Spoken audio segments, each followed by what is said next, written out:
கேள்விப்படாத மிருகங்களில் தாப்பேர் என்ற மிருகமும் ஒன்றாகும். தாப்பேர் என்ற மிருகத்தின் உடலை பார்ப்பதற்கு பன்றி போலவும் அதன் முகத்தில் யானையைப் போன்று சிறியதாக தும்பிக்கையும் இருக்கும்.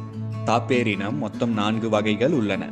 அவற்றில் 3 வகைகள் தென் அமெரிக்க காடுகளிலும் மலையான் தாப்பேர் என்ற ஒரு வகை தாப்பேர் மட்டும் தென்கிழக்காசிய நாடுகளில் வாழ்கிறது. இந்த 4 வகை தாப்பேர்களிலும் மலாயான் தாப்பேர் தான் உடல் அமைப்பில் மிகவும் பெரியதாகும். மலாயான் தாப்பேரை ஆசியா தாப்பேர், ஏசியாத்திக் தாப்பேர் மற்றும் இந்தியன் தாப்பேர் என்று அழைப்பர். இவை தென்கிழக்கு ஆசியாவில் மலேசியா, தாய்லாந்து, மியான்மர் மற்றும் இந்தோனேசியாவில் சுமத்ரா தீவில் காணப்படுகின்றன. மலாயான் தாப்பேரின் உடலின் வர்ணம் கூட பார்ப்பதற்கு அழகாகவும் வித்தியாசமாகவும் இருக்கும். இதன் காதின் நுனி பகுதியும் உடலின் நடுப்பகுதியும் வெள்ளை நிறத்திலும் மற்ற இடங்கள் அனைத்தும் கருப்பு நிறத்திலும் இருக்கும். மலாயான் தாப்பேர் தாவர வகைகளை மட்டுமே சாப்பிடும். இவை 5 அடி முதல் 6 அடி நீளம் வரை வளரும். பொதுவாக இவை 200